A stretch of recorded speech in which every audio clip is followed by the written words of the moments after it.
तमाम मुअज़्ज़ज़ नाज़रीन को खालिक टीवी की तरफ से सलाम।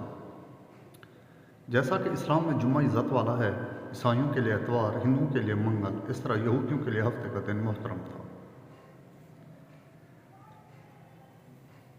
मगर फ़र्क इतना है कि इस्लाम में सिर्फ इन लोगों पर जिन पर जुम्मा की नमाज फ़र्ज़ है, जुम्मा की पहली अज़ान से ख़त्म नमाज तक वो दुनियावी कारोबार करना हराम है जो नमाज में दखल अंदाज हों। औरतें, बच्चे, मुसाफिर और बीमार लोग इस हुक्म से अलहदा हैं क्योंकि इन पर जुम्मा फ़र्ज़ नहीं है। लेकिन यहूदियों और ईसाइयों के यहाँ इन सारे दिनों में दुनियावी कारोबार हराम थे और ख़ासकर शिकार करना सख्त जुर्म। मूसा अलैहिस्सलाम के बाद ये वाक़या पेश आया कि बनी इसराइल की एक जमात कुल्ज़ुम के किनारे शहर ईला में रहती थी, जो मदीना मुनव्वरा और शाम के दरमियान में है।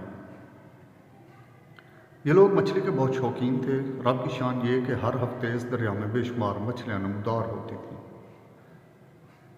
या तो इनके इम्तिहान के लिए या इस मछली की ज़ियारत के लिए जिसके पेट में हज़रत यूनुस अलैहिस्सलाम रहते थे। बाकी दिनों में सब मछलियाँ गायब हो जाती थीं। इनके मुंह में पानी भर आया और सोचने लगे कि किसी तदबीर से इनका शिकार करना चाहिए, जिससे शिकार भी हो जाए और हफ्ते के दिन की बेहुरमती भी ना हो।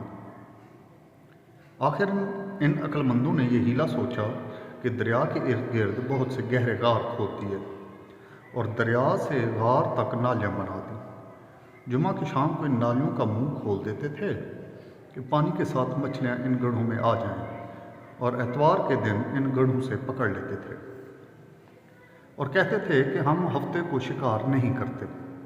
उन्होंने वो मछलियाँ खूब खाईं और फ़रोख्त की, जिससे ये बड़े मालदार हो गए। 40 या 70 साल तक इनका यही अमल रहा। ये लोग कुल 70,000 थे। इनकी 3 जमातें बन गईं, एक तो शिकार करने वालों की, दूसरे इससे मना करने वालों की, और तीसरे खामोश रहने वालों की। ये लोग कुल 12,000 थे, बाकी सब शिकारी। जब शिकारियों ने इनकी नसीहत ना मानी तो उन्होंने अपने और इनके दरमियान एक दीवार बनाकर शहर के 2 हिस्से बना दिए और कहा कि हम इनके साथ ना रहेंगे कि हम पर अजाब ना आ जाए। यहाँ तक कि दाऊद अलैहिस्सलाम का ज़माना आ गया। आपने इनको शिकार करने से मना किया और फरमाया कि ए बेवकूफ़ो, कैद करना ही तो शिकार है। जैसे कोई हिरन को जाल में फांस ले, इसने शिकार कर लिया।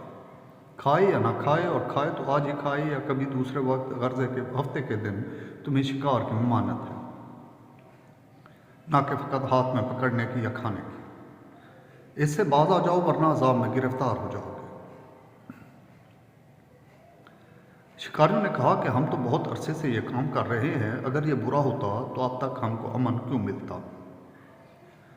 तब दाऊद अलैहिस्सलाम ने यह दुआ फरमाई, जिससे रब का गज़ब आ गया और रात में सब के सब बंदर बन गए, या जवान लोग बंदर और बूढ़े लोग सूर बना दिए गए। इनके अक्ल व हवास तो बाकी रहे, मगर इनकी कुव्वत गोयाई जाती रही। इन गढ़ों और इनके जिस्मों से सख्त बदबू निकलने लगी। सुबह के वक्त इस मोहल्ले के लोगों ने देखा कि ना तो इस मोहल्ले से कोई आदमी आता है और ना कोई आवाज़, ना कोई धुआं वगैरह दिखता है।